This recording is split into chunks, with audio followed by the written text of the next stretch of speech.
Good morning, everyone. I'm Scott Saraboff. My partner, Andre Greco, is with us today as well. Let me move forward here. Before I say anything else, let me put everyone's mind at ease. These slides are a guide. We were given a bunch of questions Melissa provided, which all of y'all provided to her. We use those as a guideline to help build both of these sessions, but we're not big, huge PowerPoint fans. So there will be no slavish devotion to slides. They're just there to help us sort of guide through all of this. Questions.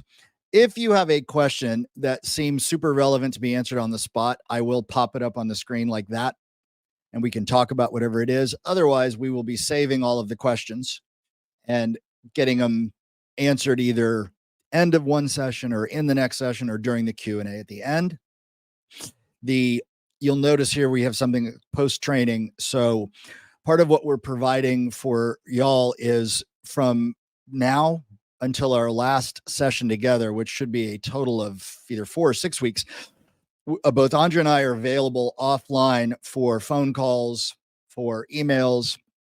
In other words, if you need some one-on-one help, you're welcome to get in touch with us, whether it's for a trick of the trade in sales or helping with a definition of something or something you've not seen. Doesn't matter, right?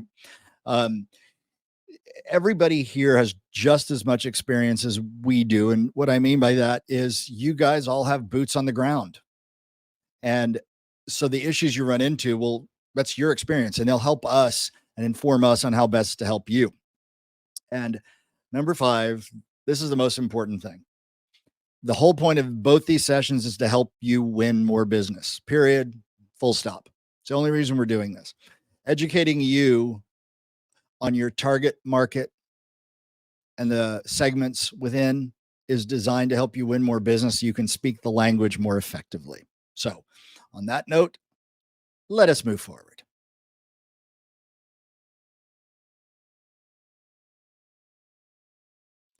This is the trainers. Obviously, Andre does not look like a golden doodle. That, in fact, is my golden doodle. I thought she was a better representation at the time, and he refused to let me take it out. This is my life every day with this guy.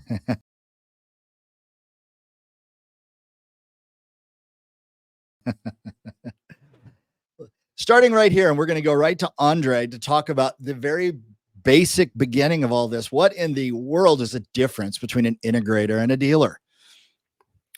So the difference between an integrator and a dealer is basically their ability to be able to execute complex projects.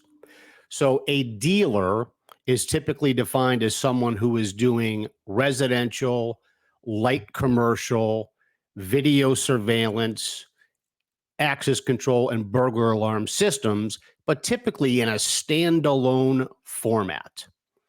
So as Scott put on the slide here, Fort Knox Security in Austin is a security dealer, and Johnson Controls is a security integrator. So as an integrator, JCI's focus is to take a multitude of what typically be disparate systems and integrate them together so they work more cohesively.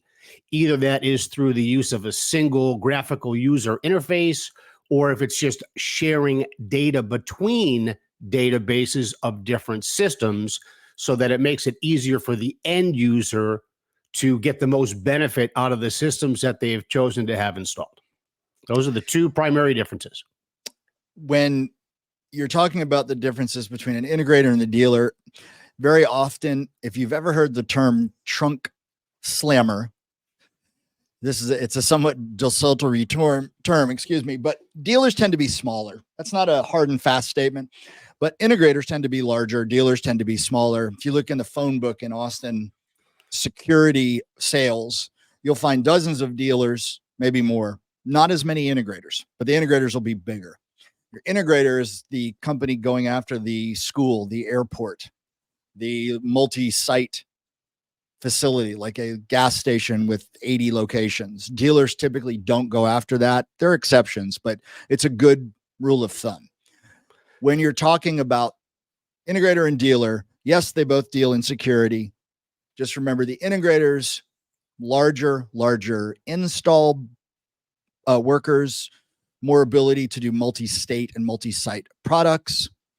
Dealers, smaller, not as much ability, and yet Field Nation can be valuable to both parties. So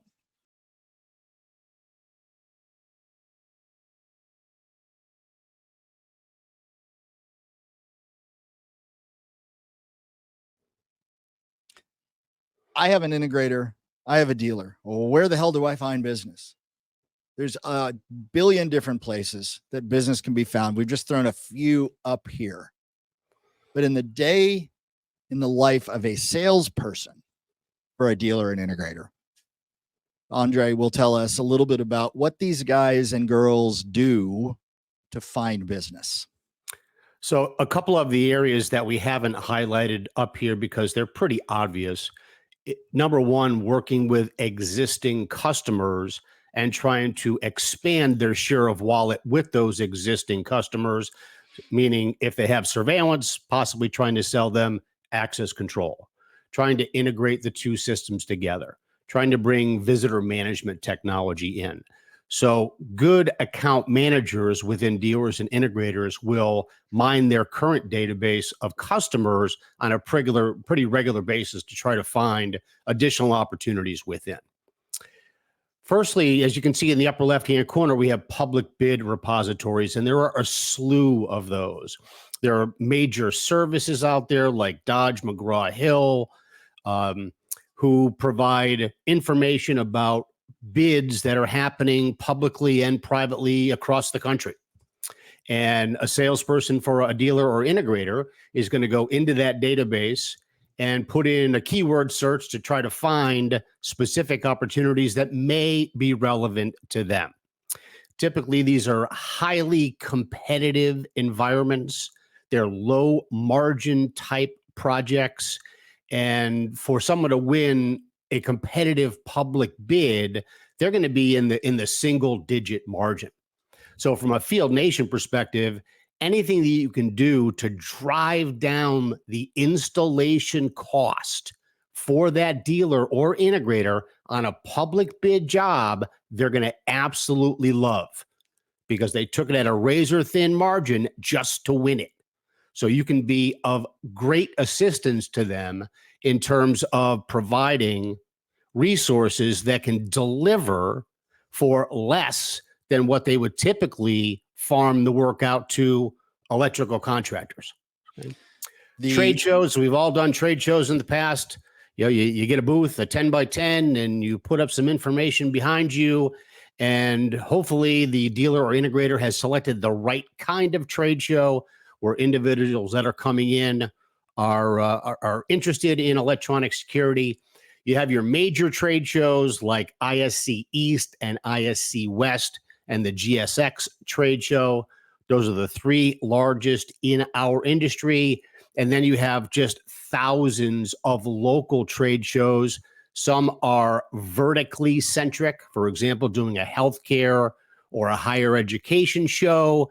And some are much more generalist, where people are there from the IT space, the security space, the management space, looking for different kinds of technologies that they can ultimately implement into their organization to provide some level of benefit. Partners. Go ahead, Scott. Let me jump in. So the industry is incredibly incestuous. And when you're thinking to yourselves, you know, I'm going out to look for business amongst dealers, et cetera, where are they finding the business?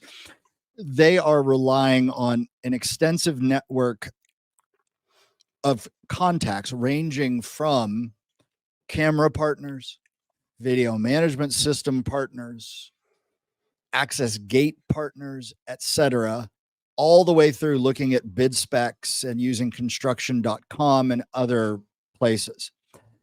In order for an idea to be fair for Field Nation is, if you have connectivity to, let's say, for example, a sales rep from Verkada, from Axis Communications, calling that person up, hey, let's have a drink, let's grab lunch. And then saying, what kind of stuff are y'all working on? What's out there? is a very common way for people within the industry to find out about deals, and therefore a good way for you to find out about deals.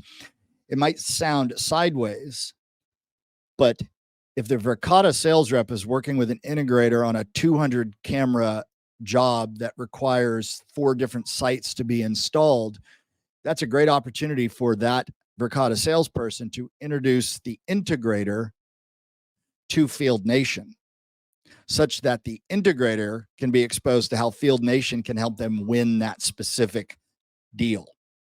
So there is not really a bad way to find out about projects that exist in the market that integrators and dealers are pursuing, which means Field Nation can say, hey, we can help you win this deal. Andre, more to add? No, I'm good, Scott. We can go on. Okay. All righty. Melanie has pointed out that there may be a slight delay for people that are watching further afield or in their homes.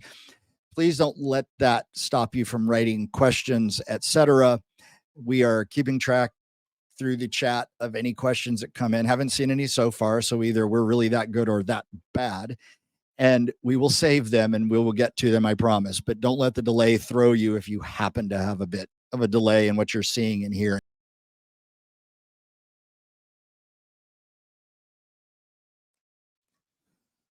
So what projects are out there?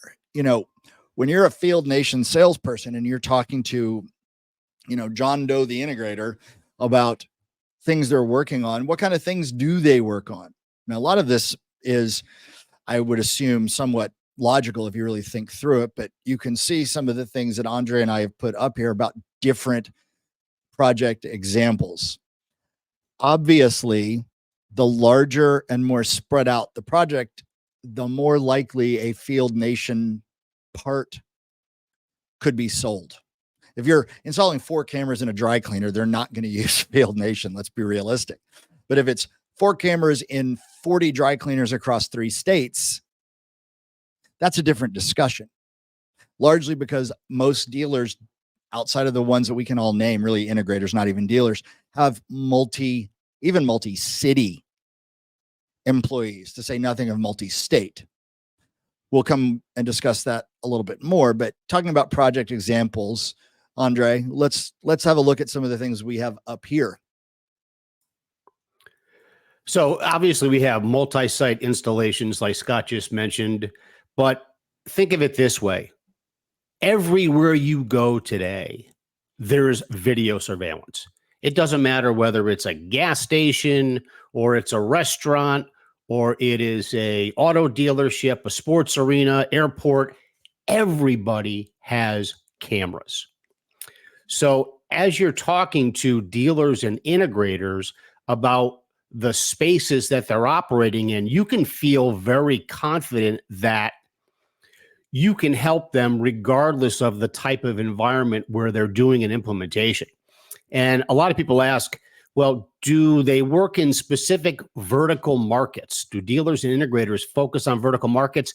And the answer in 95% of those cases is no.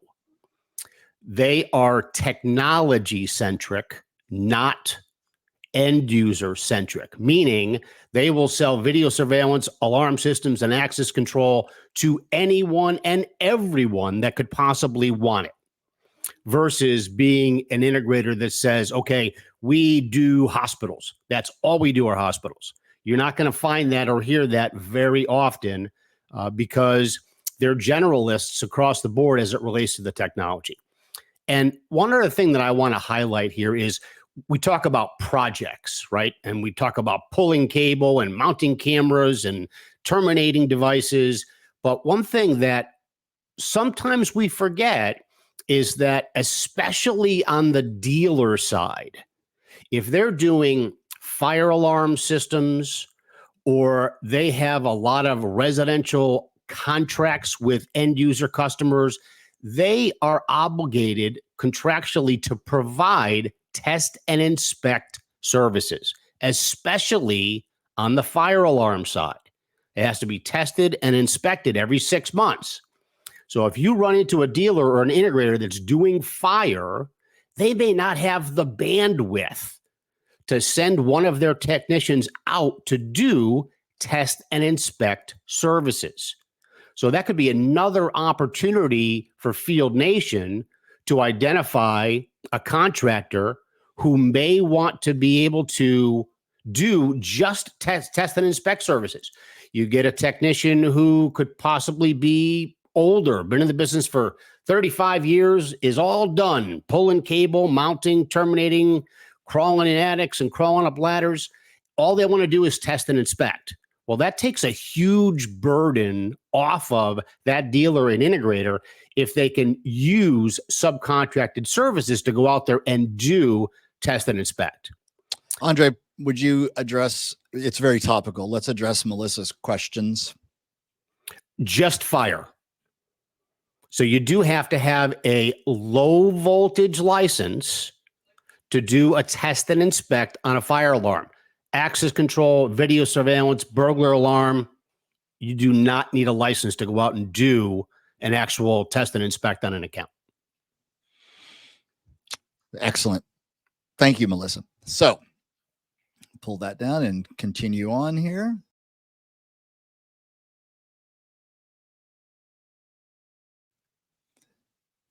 Strange slide.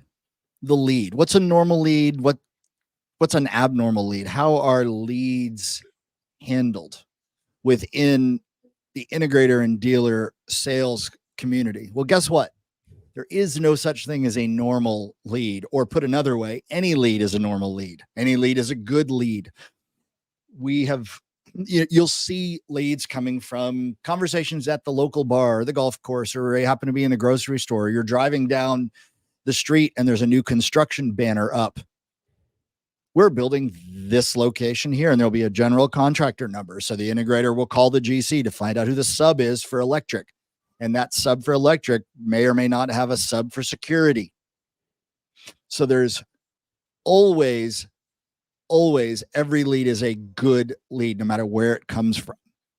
How these leads are handled is, of course, it's not a straight line question, because every company handles leads differently. But just for the sake of kind of a generic overview, right? I'm the salesperson at Greco Integrations, and I've got a new lead. This is what my boss, Andre, is going to likely tell me to do with that lead. I'm going to tell you to go out and sell it, first of all. But essentially, it really depends on the scope of the project. If the dealer or integrator is selling directly to the end user, then that project is going to be what we call negotiated.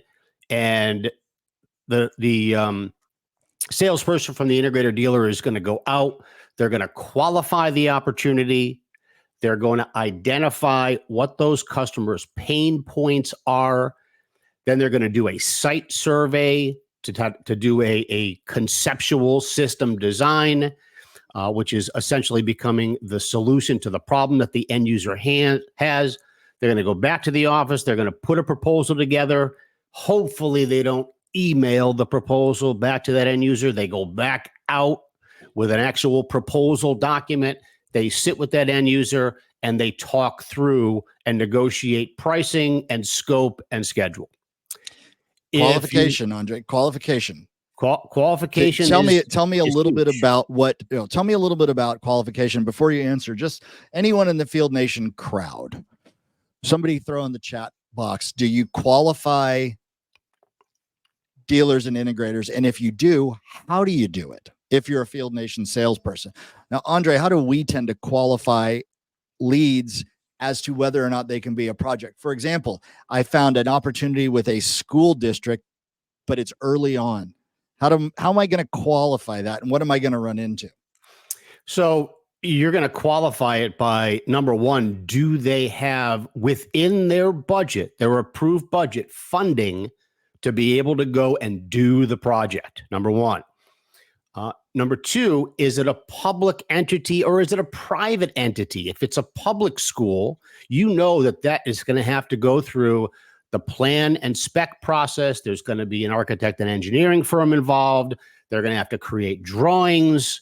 And you're looking at a 12 to 18 month lead time for a public bid project. If it's a private school, they don't have to use the same guidelines that a public school has to. So they can essentially, with budget, go out and award that contract to any integrator they want, and then have that project executed at their time frame.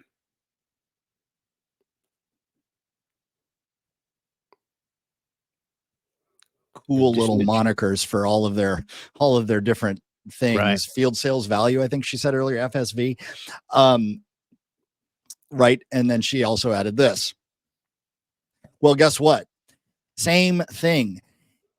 Integrator, Melissa and Field Nation team will go out, get a lead, and in some cases they'll find they're not qualified to do the work. Sure. They don't have the right licensure. They can't cover the needs of the customer. They may not be able to wait. I picked schools on purpose because if a school is looking for a new system in a pre-bond process, you're a year or two away from them even issuing a bond to raise the money. And by the way, having to pass a public vote to issue the bond if it's a public school in the first place. So there's lots of qualification. Why would we chase business that might not ever happen, or that's out of our comfort zone, or if it's going to take too long to win the business, right? There's lots of practical qualifications.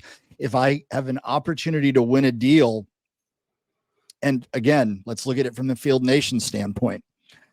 I want to go win Buc-ee's, if anyone knows what Buc-ee's besides me is. So Buc-ee's has 11 locations in 3 states or whatever it is. There's a lot of integrators will look at that, and I can't do it because I can't provide personnel to do the install and to do the service and maintenance agreement after the install. And that's an even bigger piece. The installation is the easy part. It is. And the part that makes the least money. Right. But in the lead perspective, and we'll stay in the leads here for a moment, I'm not going to bother. I haven't the foggiest idea how I'm going to meet the requirements of the customer if they have 11 locations in 3 states and they require a 3-day turnaround time on both service calls and new hardware. Camera fails, you have to show up with it. But if I know Field Nation exists, I can chase that lead, because if the customer says I have to have people, I can say that's not a problem. I've got access to as many techs as I need to meet your minimum requirements, right? So when you're qualifying the lead, I see that, Melanie. Well, that's actually a good one. Let me throw Melanie's up here while I save it. So Melanie, as we can all read, so I don't need to read out loud, but the answer is yes and no, which doesn't help you, Melanie. I'm going to explain. Ask questions around it. That's how you find out if they won't take a lead they're not qualified to take unless they know there's a way for them to become qualified to take it. That's a circular answer to what you asked. But the reason I said that is they're not going to come to you with my example unless they know that Field Nation exists, which is why the exposure of Field Nation's pain relief is so critical pre-lead. In other words, the integrator needs to know that they can rely on Field Nation's product, which is people, to qualify themselves for that lead so they can chase it. If they come to you and say, we aren't sure we can take on the project, blah, blah, blah, blah, it's too late. They've probably already missed a window to get into the project itself. Okay, if that happened, boo-hoo, but it's still good to tell them, well, for next time, this shouldn't be something that you use to disqualify yourself for the project, because Field Nation can help you.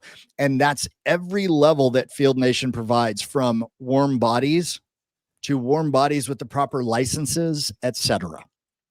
Right? So that's a bit about the lead. So hold on one second, Oh, because let's go back. I want to tie this back together. Tie away. So as a Field Nation salesperson, you're out there talking to dealers and integrators. So dealers, for the most part, and that's 90% of the population that's in the electronic security industry, they have a geographic limitation. So they can only go within 30 miles or 45 miles of their office because of their employee manpower. So when you go in and have that conversation with that dealer and you talk about your ability as Field Nation to be able to implement and do service on projects outside of their normal geography, you've just vastly increased their available market. So if they had a 30-mile radius from their office maximum where they would go out and sell a job, work on a job, find a lead, whatever it may be, and you can take that now to 60 miles, you just double their available market without adding any headcount to their business. Everyone here, if you can do it literally if you want to, but if you close your eyes and imagine a map, there's actually a famous example of this from within our industry, but the bottom line is what Andre said. You're going to expand the map for these customers, your customers, to be more specific. It is an issue of geography and it is an issue of size. A dealer who doesn't bid, or a small integrator who doesn't bid because they don't think they can meet the size requirements, can meet them with Field Nation. So it is both a literal expansion of the map, geographically speaking, and a figurative expansion of the map, because you've increased frankly, the size of the project they can take on. So maybe you double the number of projects they now can reasonably chase every year. If you double their territory and you double the size of the projects they can take, so instead of a 5 location, they can now bid up to a 10 location, by way of example. You've given them the opportunity to double their company or triple their company in size, right? It's an easy visual tool. If you had a map of Minneapolis and you stuck a pin in it and said, this is a 30-mile circle, well, use Field Nation. Here's a 60-mile. Here's a 90-mile. You get the idea.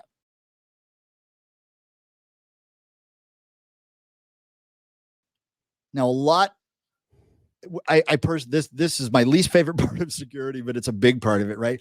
The bid and the spec. You've all heard these terms: bids and specifications, RFPs, RFQs, RFIs, all of the requests for information, requests for quote, request for proposal, request for bid.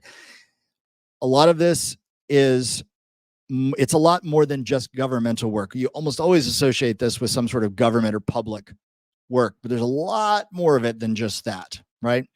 Now, before we talk about some of the more enjoyable things like hard coding, let's do a very, very quick, for those of you who have not seen it, right? The bid and spec process can be boiled down to: customer decides they need to do, I'm going to stick with my Buc-ee's example. Buc-ee's wants to modernize the security across all of their locations. So they put out either an RFP or an RFQ, a request for quote, request for proposal. They put it out usually into some sort of public arena. Not always. They can choose to issue it to a select number of integrators if they wanted to, but let's pretend they sent it out in a public view. They posted it online, for lack of a better description. Then it's open for anyone that wants to try to bid on the project. Bid literally means you take their quote, their request, I should say. You look at all the terms and conditions, all the things they need, all the hardware, labor costs, et cetera, and you go back and say, hey, Mr. Bucky, I can do this project for $1 million, or whatever the number is. They take in multiple bids and they pick one. Not always the least expensive, not always the most expensive, sometimes the one you least expected to see. But that is an ugly overview.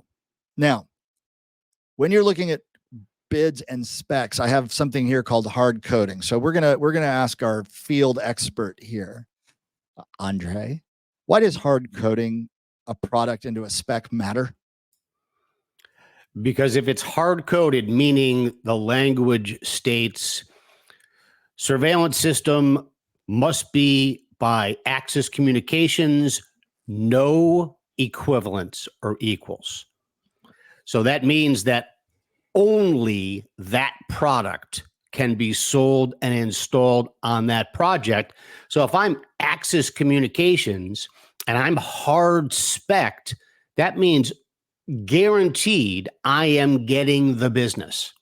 So that's why you'll see a lot of the major manufacturers out there will have a team that does nothing but call on the architect and engineer community in an effort to help them write specifications that include or flat spec their product.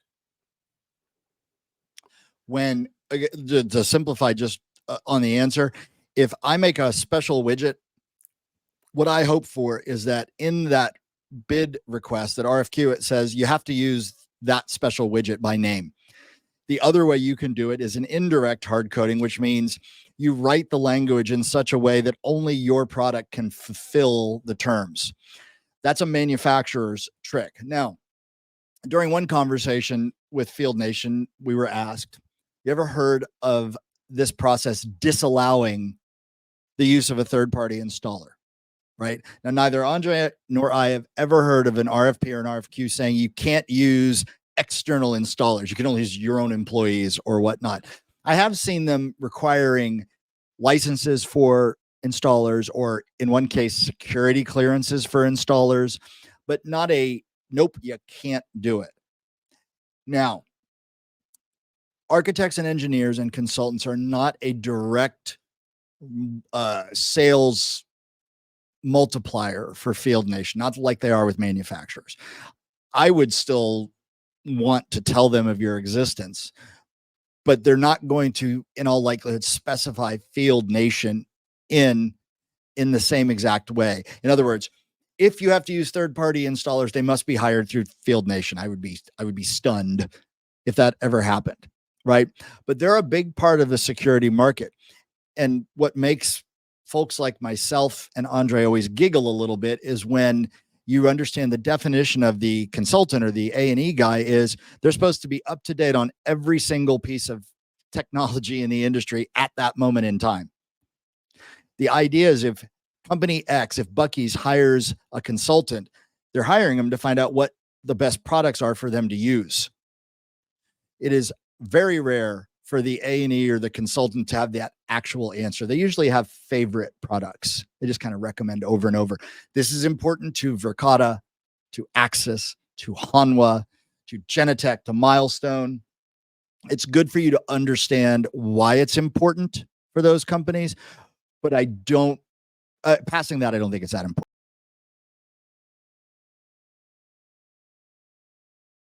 So we're gonna jump off. Now, we touched on this a little bit during the leads conversation. How do you tell if you can do scope of work? In this particular slide, there's one thing I really want to hammer on so that you understand it. When you win a job as an integrator, there's fundamentally only two ways you can win it. As basically, it's a single number or it's an open number. What do I mean? If Andre and I are competing for the same job and I bid $1 million, it's for the total job, including, let's say, the first 3 years of service. Andre builds $1 million. He bids $1.4 million. I win. All of my margin, all of my real profit is built after the installation and assumes that I never really have to go back out on site to do the work. Integrators, when you have to send technicians out on site, it starts to eat into the margin of the integrator, and to the point where it only takes a few visits for them to start losing money on a job if they cut the margins too thin, right? Andre mentioned this a little bit earlier. So if you have a fixed bid, I just saw that, Melissa.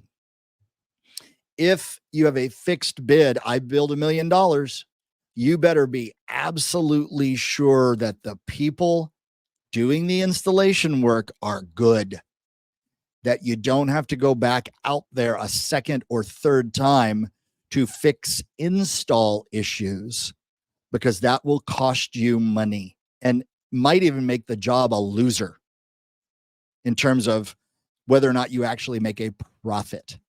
So another major point for Field Nation is the skills of the installer. How do you vet them so that you can say to a potential partner, our installers that are part of our grouping of installers, are literally our product, they're all vetted and they're ranked, and we can direct you towards the best installers in your area, so you know they're only going to do the work one time. Andre? Yeah, so I mean, it's very, very true. I mean, especially when you're talking about a bid job, as I mentioned earlier, they're taking these jobs at a razor thin margin. I mean, when I ran the security business for Ingersoll Rand, we won the access control for the Freedom Tower, and I took it at a loss because the concept was I wanted the tenant fit out work and I wanted the service agreement. Now, you have to be a pretty big integrator and have a lot of cash behind you to be able to do that. But these integrators are working off of single digit margins. So anything that you can do with your labor force from a Field Nation perspective to bring that job in better than the way it was quoted, you're going to be a hero. So moving to, we talked about architects, engineers, consultants. So I'm gonna skip over most of this. We already discussed this quite a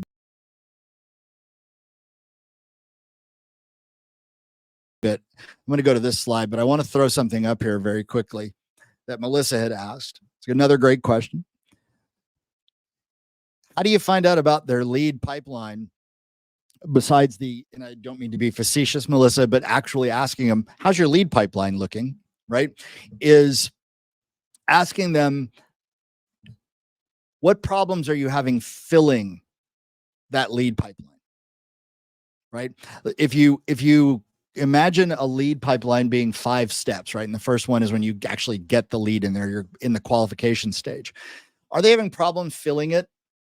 What are they running into that's preventing them from trying to even bid on business? What are they running into? And see if they are going to say to you, well, we keep running into jobs we can't do because we don't have enough people. We don't have the right personnel. So, and those are 2 separate statements: enough of the people or the right people to do the job, right? You can have 11 installers, but if none of them have the right license for a given thing, then you can't do that given thing. So if I was working directly with your salespeople, and I'll throw it to Andre after this sentence, I would ask them what's preventing them from getting themselves a bigger, fatter, fuller pipeline. Andre? So in terms of your customer success folks, there's a differentiation in the world of security integrators and dealers between lead pipeline and backlog. So if I'm a customer success person for Field Nation and I'm doing demand creation with integrators and dealers, I'm very interested in their backlog. So the backlog is, how much work do they currently have booked? And what is the lead time if they were to take on a new project today? Are they 4 weeks out? Are they 12 weeks out? Are they 16 weeks out? Stop there. Please give our group here, give a bit of an explanation on what you're talking about. Are you suggesting that integrators book business 4 to 6 to 8 weeks ahead of when they know they can actually get to it? Every day. Every day. Doesn't that place the business that they have booked at risk to another integrator coming in and being able to do it faster? No, because they've booked the job based on a PO or a signed contract from the end user. What happens if the end user, well, at what point does that job go into a risk potential because they haven't gotten to it yet?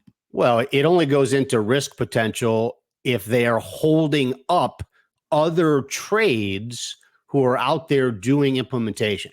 So, for example, if I can't get a temporary certificate of occupancy for my building because the fire alarm guy hasn't come out yet and put in the panel, then there's some risk there. And that risk can come in the form of, hey, you need to get this job done.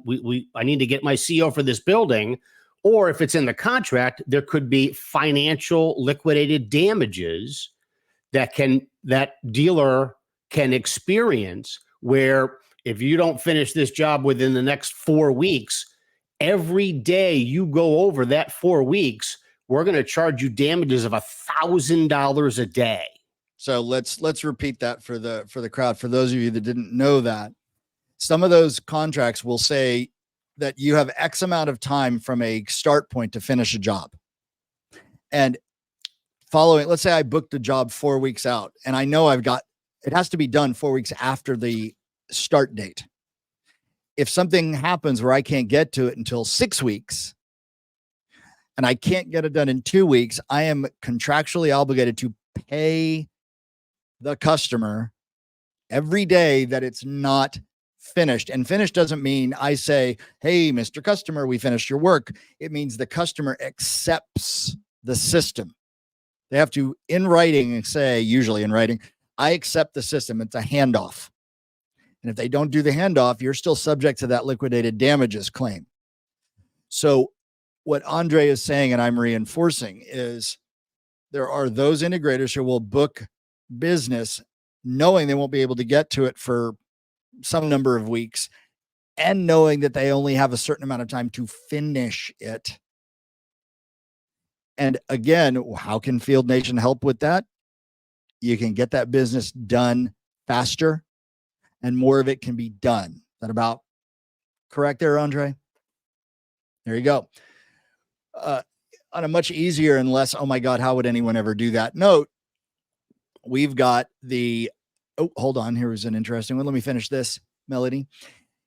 How do you stay abreast of the security industry trends and this, that, and the other? The two things I would tell you more than anything else, ear to the ground, talk to people in the industry, talk to the salespeople at Axis and Verkada, and talk to your current customers, etc. And IPVM. IPVM is the other one. Security magazines are fine, but it's a magazine, and in today's world, they're outdated almost as soon as they come out. News is way too generalistic in most cases, but going to IPVM and just reading the articles is a great way to stay abreast kind of the negative things that are, for example, IPVM broke the Hikvision backdoor stories on Hikvision cameras and has similarly done work against Dahua and some other ones. Andre, let me throw this up here. Give it a quick read, and then let's answer that because it's relative to what we were just relevant to what we were just talking about. Both would be penalized in that particular situation, Melanie. So if the electrical contractor, for example, is holding up the security integrator, the whole project is in jeopardy of missing its mark and its timetable. So both trades would be financially liable if there are liquidated damages included as part of the contract. So that qualifies, Melanie, as the too bad, so sad. It doesn't matter if someone else is holding you up. That's not our problem. You promised to have it done. That's the old adage of if you want to arrive early, leave early. You got to build in time for mistakes. And some of these bids the timing is cut so close. Guess what?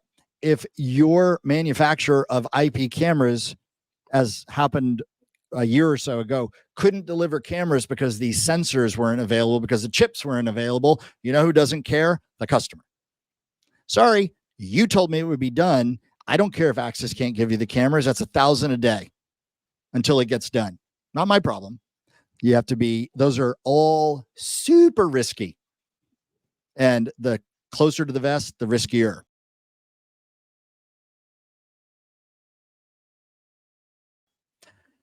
So, leading hardware brands. Let me immediately point out there's just not that many. There are 42 at last count different camera OEM providers. In other words, hey, we'll build you a camera. So 42 or so of the cameras that you can buy on, whether it's Amazon or through an integrator or distributor or whatever, they're OEMs from only a couple, literally just a few underlying companies. There are only two companies in the world that make sensors for cameras. Ambarella, and I can't remember the name of the other one. There's only two. Everyone other than the ones listed under name brands uses an OEM platform for their camera. That includes Verkada.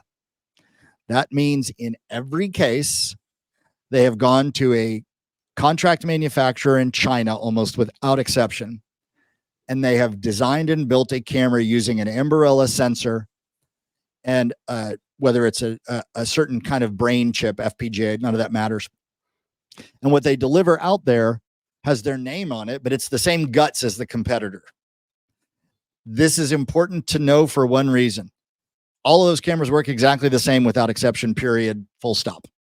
If you know one, you know them all. And that's important because if someone says, well, how do I know my installer can put in that camera? The answer is, unless it's an Axis or a Hanwha or a Bosch or an iPro or an Avigilon, they're all the same. And even with the name brands, everyone, I want you to all think of the IP camera as sort of standard and then customized. So underneath, all cameras are the same. They all take IP addresses. They all are connected by RJ45, etc. Right? It's the next step up where they get independent, and that's how they interact with software. But any one of us can plug in any of the cameras up here, and they'll all function exactly the same when you plug them in and they get an IP address, etc., right? Hardware overlap is an important piece only because, again, the hardware is all the same. It's all the same. You'll see where we talk about software here in just a second. The reason why this and the next slide are here is a direct reflection on customers asking integrators, and by extension, integrators asking you, how do I know your installer can work with an Axis camera? Don't they have to have specialized training? The answer is no, they don't. Right? The slide that says the guts, or I'm sorry, the little column that says guts, which we're going to jump into in the next slide, is it's about more than just the camera, right? Throwing a camera up on the wall 30 years ago stopped being about having it running through a VCR onto what literally was a television and became about IP and networking. So now when you talk about cameras,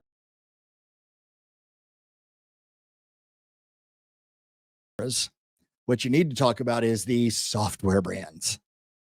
And this is something that I know, or at least I think I know, that Field Nation doesn't know a ton about. You can't use an IP camera as an almost general rule without what we call VMS software, or video management system software. This is just the way that you get the cameras to show up on screen, and you can interact with the cameras. You can access recordings, et cetera, et cetera. There are a million video management systems. You can throw a rock on the internet, if you could do that, that'd be kind of cool, and hit a VMS. There's only a few major players, only a few.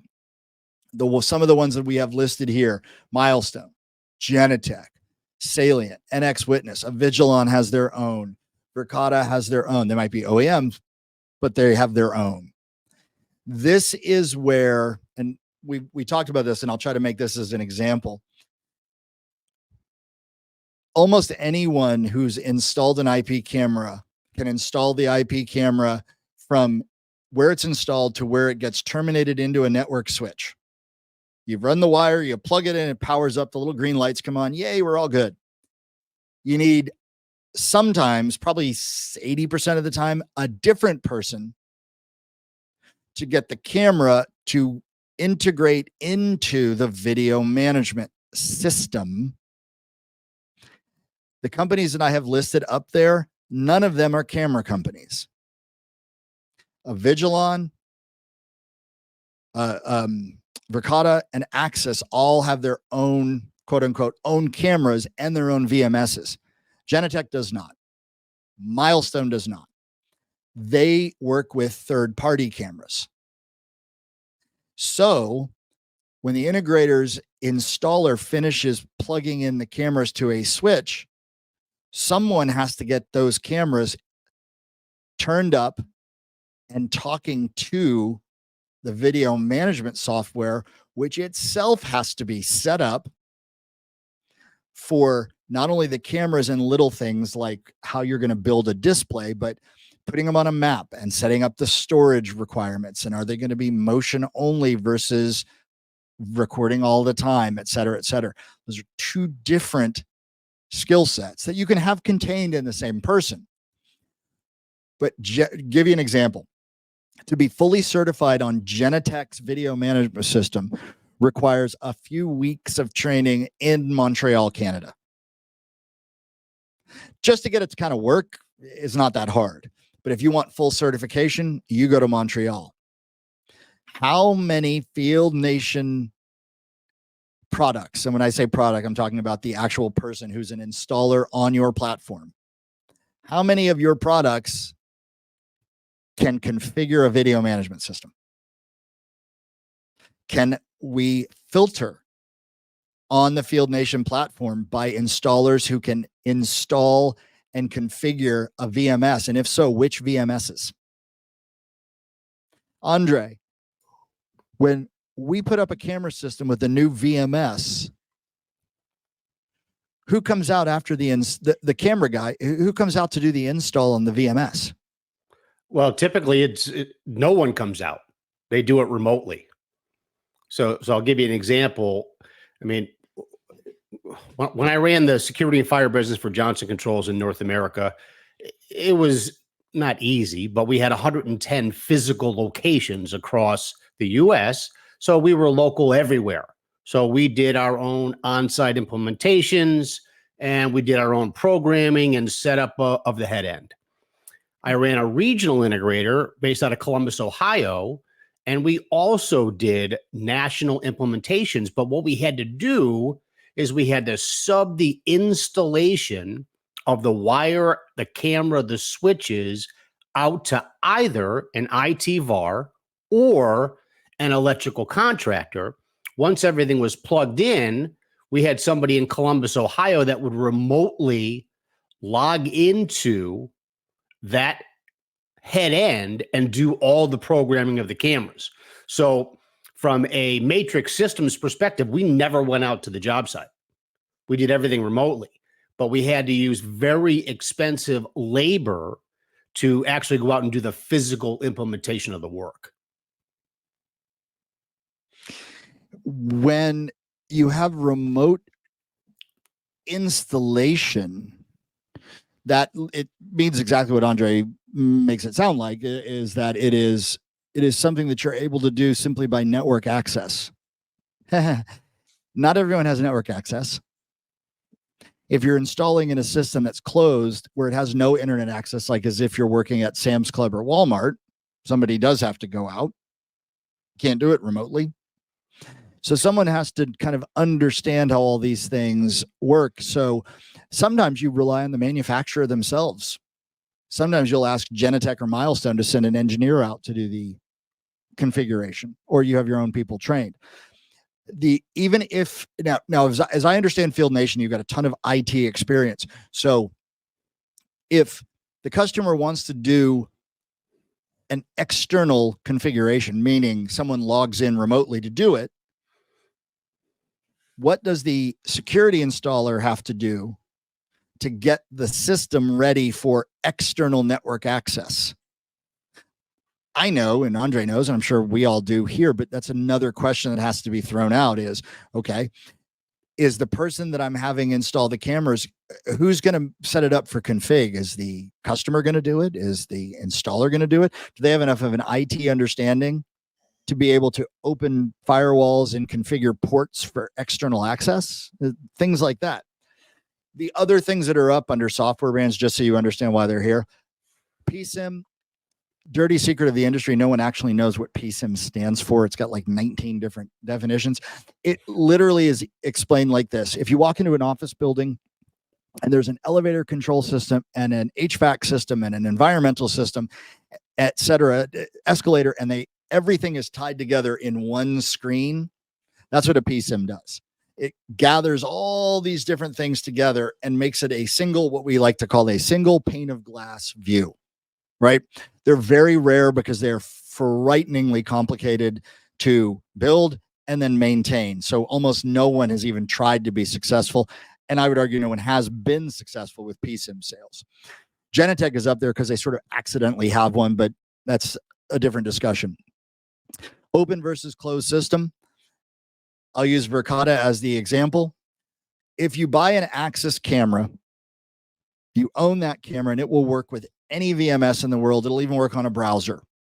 You buy a Verkada camera and you don't pay your Verkada bill, you do not have access to the camera anymore or your own recordings. They will lock it out. That is the absolute Webster definition of a closed system. Vigilon's the same way, although not as draconian. Verkada is the only one that I know of for sure. If you don't pay the bill, you lose access to your cameras. They are paperweights, and your recorded video. Standardization is blank because it is blank. We have something called ONVIF. It's not worth knowing what it is. Trust me when I tell you that the idea was supposed to be to have every camera be interoperable with every system. It didn't quite work out that way. So if you see someone say, well, as an installer, I have ONVIF certification, they might be certified to do one thing of a list of 27 things that's in the list, and they can say they're certified. I wouldn't worry about it. Just if someone says ONVIF, what they are talking about is a standard by which cameras are supposed to be interoperable within video management systems and with camera control.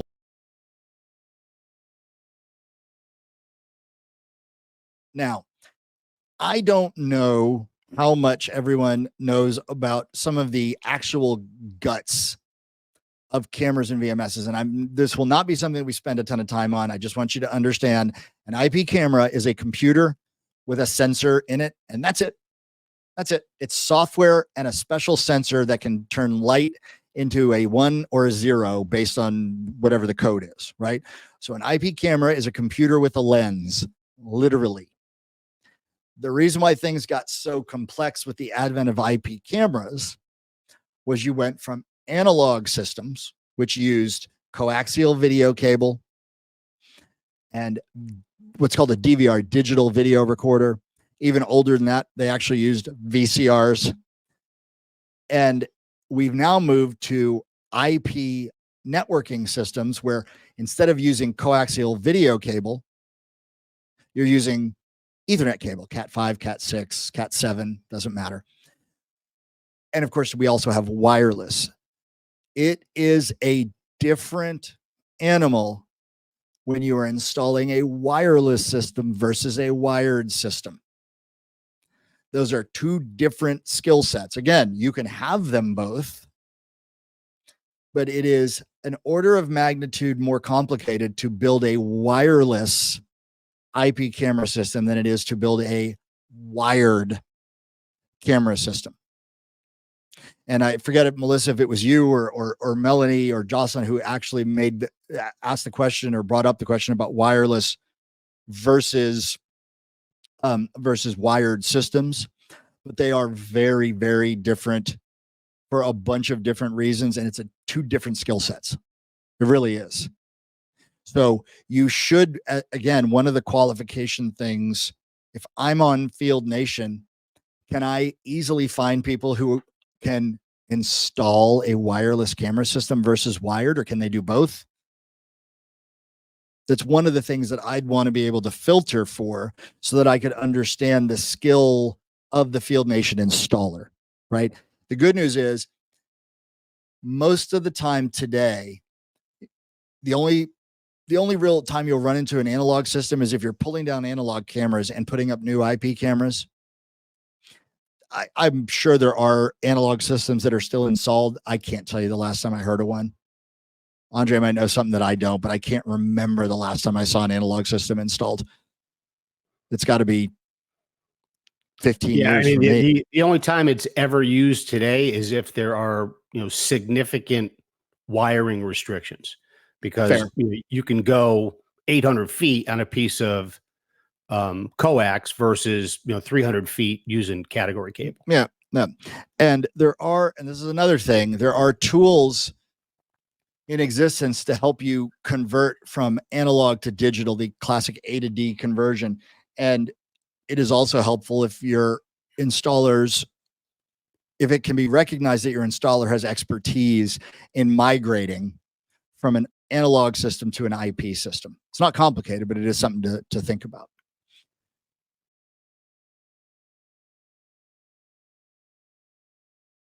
Moving on.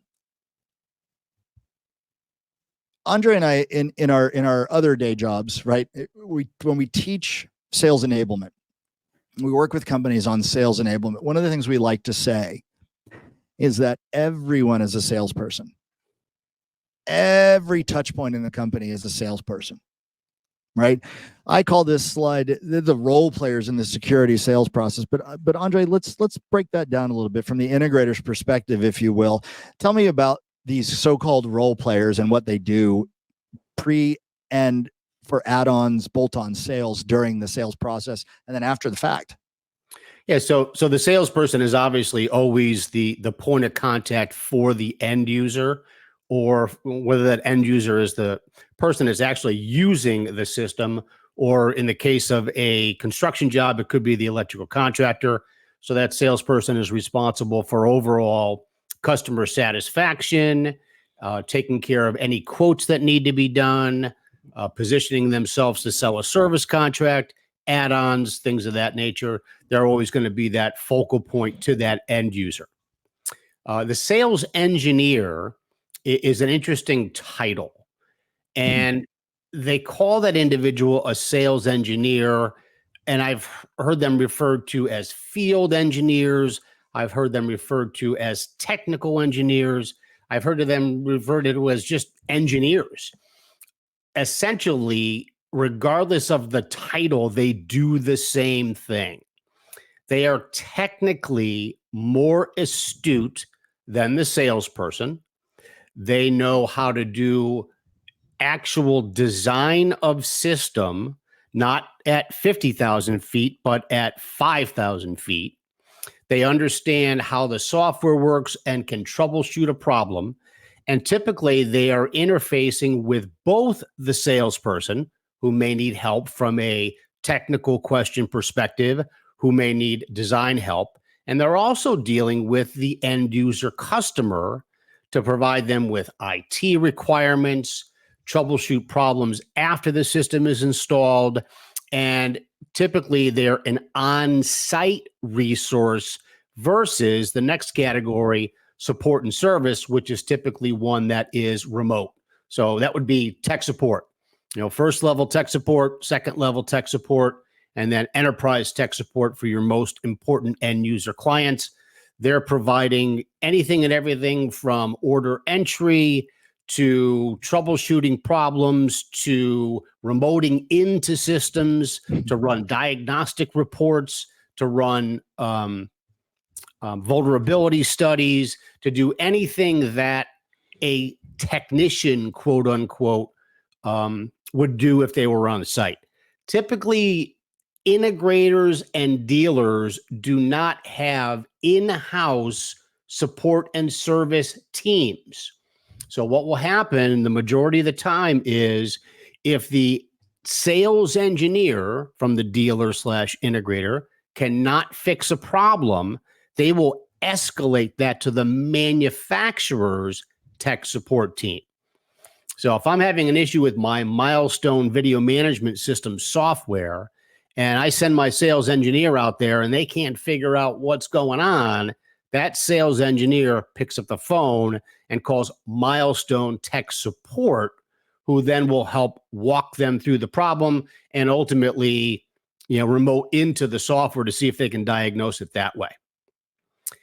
C-level people in our world of security, like we write here, it's a handshake. They aren't involved in the day in, day out decisions relative to security. They are looking for an outcome. They don't care about systems. They don't care about how they work. They're looking for that outcome that the video surveillance system or access control system delivers. That's why they're really just a handshake. Even though they may have financial approval, they're going to go down their line in their organization to make sure that the folks who are the actual users, quote unquote, are getting exactly what they want, so that the C-level, again, gets that outcome of the system implementation. Mm-hmm. Melissa, I saw that, and I was going to throw it up a little bit later, but I'll throw it up there now. That was the wrong thing. All of them. What do you mean, Scott? Well, when Field Nation is looking for new customers, what roles and titles should they be targeting? Every single layer of the integrator is a possible entree into the sale, right? I would talk to salespeople because I want to find out what the real pain points are from the salesperson. What are my problems winning deals? As sales engineers, same kind of thing. Support and service, same kind of thing. Man, we struggle, does our company, in supporting our customers when we get too much business because we don't have enough people to support, and it makes us look bad and costs us business, blah, blah, blah, blah. The people at the very top, the proverbial VP of sales or whatever, they might be either willfully or blissfully unaware of what the boots on the street are actually doing. And I would be selling up. If I get a champion that's a salesperson or a sales engineer who sees what Field Nation can do to help my company, and I go tell my manager, we got to talk to these guys. I can't decide to hire them, but you can at least recommend it. I'm going bottom up to get to a decision maker that I can then show the value that Field Nation brings, such that they're like, holy crap, this is perfect. This is what we needed. I've personally found that trying to start at a level where they might not see the real need of the front lines just makes it a lot more difficult. Andre, you want to opine? Yeah, I would say that, the salesperson, the best information you're going to get from that salesperson is, how are the installations going? Is the work getting done quickly? Is it getting done efficiently? Are the end users happy? Okay, so you're going to have that information going in when you have your meeting with the sales engineering team and then ultimately the installation manager. The salesperson can be your champion to bring you into and provide you introductions to engineering and also to installation and service management. Let me throw, and Melissa will have to answer this, via the chat, but who do they target now? Who does the Field Nation team prospect through now? Is there a given level that they will target, or are they kind of broadly outreaching? And I'll give you a second to jump on that. Just to reiterate and close on this slide, especially with the smaller integrators and dealers, everyone's part of the sales process. Ops roles. So Melissa's answer to my question was ops roles and titles. Not bad because they will certainly have a very good understanding of what is happening at the operational level. But I want to know what the sales people are really experiencing so that I can tailor the Field Nation value proposition to those people. And I'll use you, Melissa, and this exercise as an example. We are here talking with your guys and girls today because they wanted more of this knowledge. There was a demand that was generated by their actual experiences that got pushed up through you that eventually found its way to what we're doing today. And it's really not any different in this environment.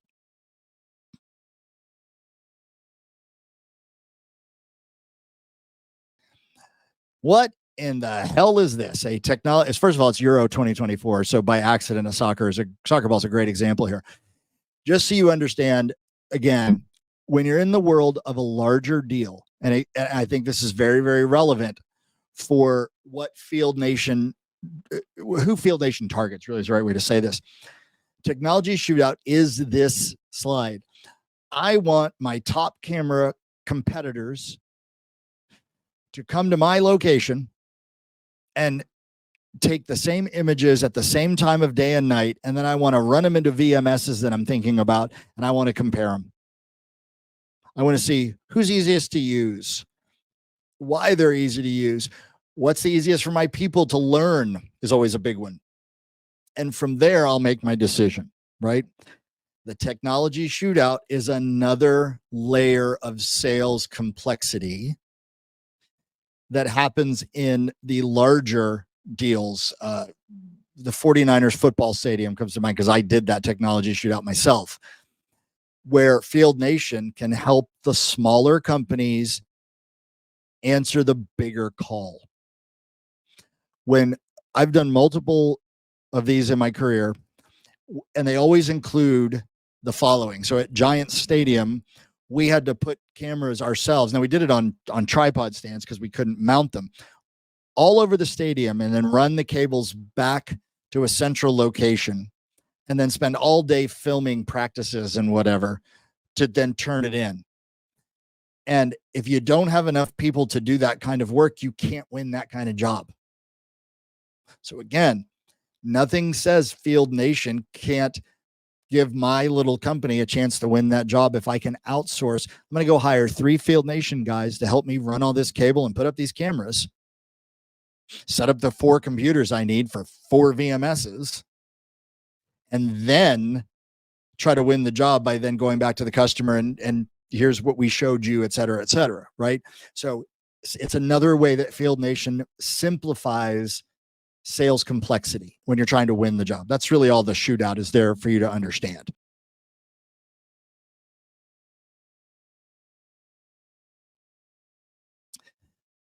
We have spent a lot of time. Don't worry about how this slide looks. We've spent some time talking with Melissa, Melanie, and Jocelyn about the site walk. Andre, what is a site walk?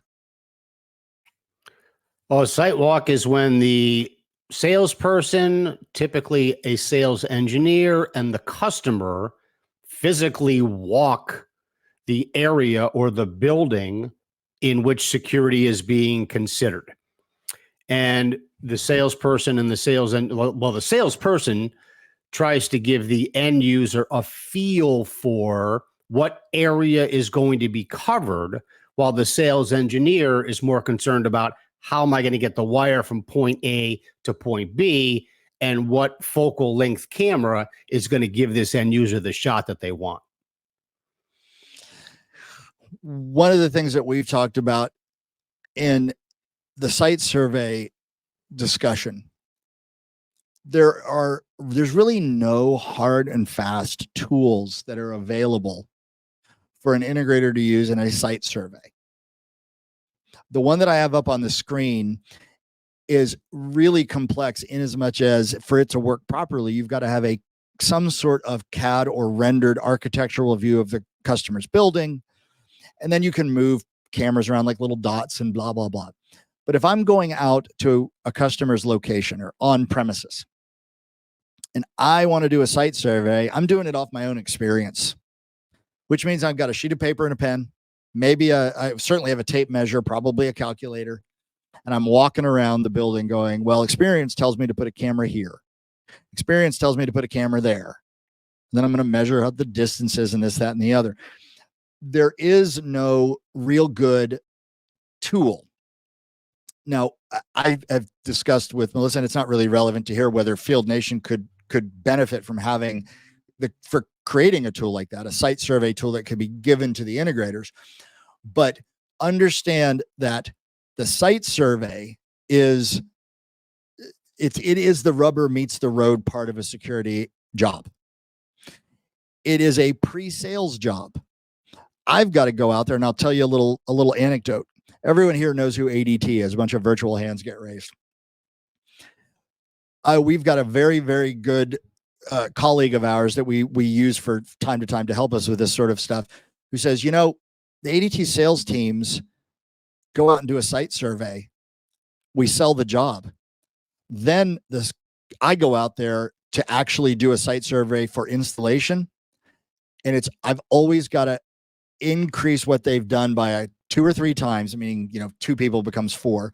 We always lose money, and ADT eats it when they lose money on that. They don't charge the customer back for it. The salesperson wants to put the cheapest quote forth to get the job. The installer wants to get the job done as quickly as they can, because time is money when you're an installing team. So the installer has more people and more time added on. The sales guy wants less people and less time added on. But the salesman doesn't have a proper site survey tool that relies on accuracy, right? It relies on somebody like myself or Andre walking around going, well, we need a camera here, and it's got blah, blah, blah, blah. So the site survey is a critical part. Where Field Nation benefits, even without having a Field Nation site survey tool, is cost management. If I know that I only have 1 installer that works for me, but I need 4 for the job, part of my site survey is knowing how many Field Nation people I need to go hire. It's how many Field Nation guys I've got to find, and I know how much they're going to cost because I kind of set that. And I've seen your system enough to understand how the averages and whatnot gives you a recommended. That's part of my site survey calculation in my head.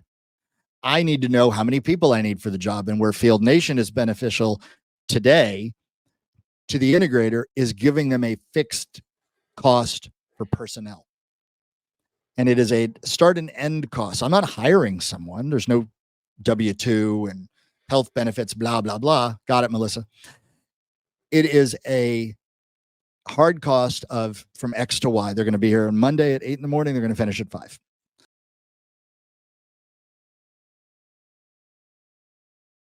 That when you look at, and this is kind of where this is actually the second to last slide, Melissa. When you look at this last thing, and hopefully any external questions you guys or ladies have, things you want to talk to us about offline, Field Nation adds value to the integrator because you eliminate the need for an electrical contractor, better margin control, reduction in crappy work and crappy job workers, not risking losing work to a subcontractor after you've won the job. Andre, Field Nation adds value how? Like we talked about earlier, extending my market reach as a dealer, giving me the ability to go after multi-site, multi-state projects. And it reduces my cost, right? If I can bring in a Field Nation individual as a subcontractor, well, I don't have to bring on an employee. An employee costs me double what their salary is with fringe and benefits and truck and everything like that, where I can sub the work out as needed and completely control my cost. Mm-hmm. As we talked about in the very, very beginning, and we will wrap up on this point. Between the next training we're going to do is going to be the install. What happens after we've won the job? But between now and then, I would like to encourage anyone and everyone, no matter what you do at Field Nation who was on the call, please feel free to send us an email or schedule a Calendly chat with us, or just break off a phone call because you've got some specific questions either related to what we talked about or not. The things we covered today were very sort of high level. Many of those topics could be you can dig into a lot more deeply than we did. So we've made ourselves available for everyone to use anytime you need between now and the end, as I said. So please do come to us and let us know. So that'll wrap up this first training. The entire slide deck is obviously available. Melissa has that. We've also provided a glossary of security industry terms, which is stupidly long, and Melissa can provide that as well if anyone needs it. I thank you very much for everyone's attention, and over to you, Melissa. Thanks, guys. Like I said, I'll share this out in the All Sales Slack channel later today. So the glossary of terms, a link to this slide deck. I will share Andre and Scott's email addresses and their Calendly links if you need to hook up with them directly. And then our next training, because of the 4th of July holiday, I think is 3 to 4 weeks out, so early July. But again, you can connect with them in the meantime if you have specific questions or needs. Yep. And this was recorded. It will be made available after I finish chopping it up into more bite-sized bits. It will be available after the fact in, section by section recorded video. So thank you everyone very much. We will look forward to seeing you again in, I suppose, 2 weeks.